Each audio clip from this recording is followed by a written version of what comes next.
ఫైనల్‌గా చూస్తే ఇరాన్ మరియు ఇండియా మధ్య ఒకప్పుడు చాలా మంచి సంబంధాలు ఉండేవి. ముఖ్యంగా 2012 వరకు ఇండియా ఇరాన్ నుంచి భారీగా క్రూడ్ ఆయిల్ కొనేది.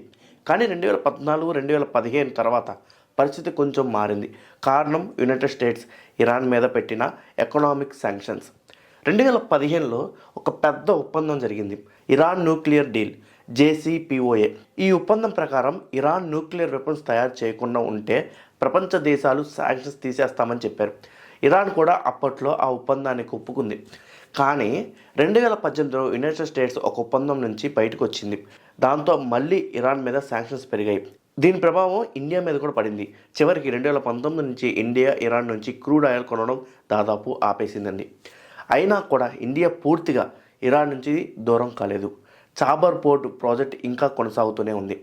ఇక తాజాగా జరిగిన సంఘటన గురించి మాట్లాడితే, ఒక ఇరానియన్ నావల్ షిప్ ఇండియాలో జరిగిన నావల్ ఈవెంట్ తర్వాత తిరిగి వెళ్తుండగా శ్రీలంక దగ్గర ఉన్న ఇంటర్నేషనల్ వాటర్స్లో యునైటెడ్ స్టేట్స్ సబ్మెరీన్ దాడి చేసింది అని వార్తలు వచ్చాయి. నిజమే కూడా.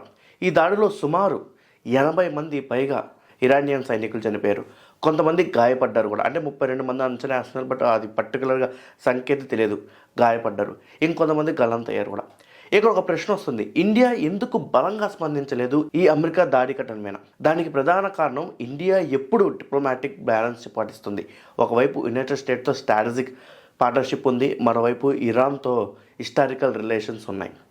అందుకే ఇండియా సాధారణంగా ఇలాంటి ఘటనలపై జాగ్రత్తగా స్పందిస్తుంది. అలా అని చెప్పేసి ఆ ఘటనని అలా వదిలేదండి. అదే సమయంలో ఇండియన్ నేవీ కూడా సముద్రంలో సర్చ్ అండ్ రెస్క్యూ ఆపరేషన్స్ సాయం చేసింది. ఇరాన్కి చేస్తూ పరిస్థితులు దగ్గరుండి గమనిస్తుంది, వాళ్ళకి సహాయం చేస్తుంది, ఫుడ్కు సంబంధించింది ప్రతి ఒక్క దానికి. అందుకే జియో పాలిటిక్స్లో ఇండియా చాలాసార్లు డైరెక్ట్గా చెయ్యి అందిపోయినా డిప్లొమాటిక్గా చెయ్యి అందిస్తుంది. అంటే డిప్లొమాటిక్ అప్రోచ్ ఇస్తుంది. ఫర్ ఎగ్జాంపుల్, నేను మీకు సపోర్ట్ చేస్తున్నాను చెప్పకుండా వెనక నుంచి సాయం చేస్తుంది అనమాట. సో ఇలానే ఉంటుంది. ఇంకో విషయం ఏంటంటే, ఇండియా ఎందుకు దీని మీద స్పందించట్లేదంటే ముఖ్య కారణం అది వార్. అమెరికా ఏం చెప్తుంది, ఇది వార్లో భాగం అని చెప్తుంది. అండ్ ఇరాన్ కూడా ఒప్పుకుంది, ఎస్ ఇది వార్లో భాగం అని. ఇరాన్ ఏం చేస్తుంది, మేము కూడా దాడి చేస్తామని కూడా చెప్తుంది దాంతోపాటు.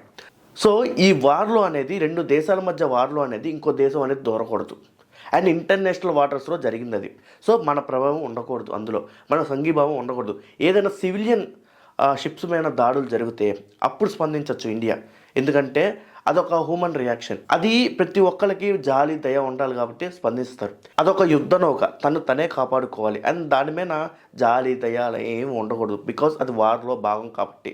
సో ఇండియా అందుకనే డైరెక్ట్గా ఇరాన్కి సపోర్ట్ చేయకపోయినా సరే వెనక నుండి రెస్క్యూ ఆపరేషన్స్ చేసి వాళ్ళకి ఒక మార్గం చూపిస్తుంది.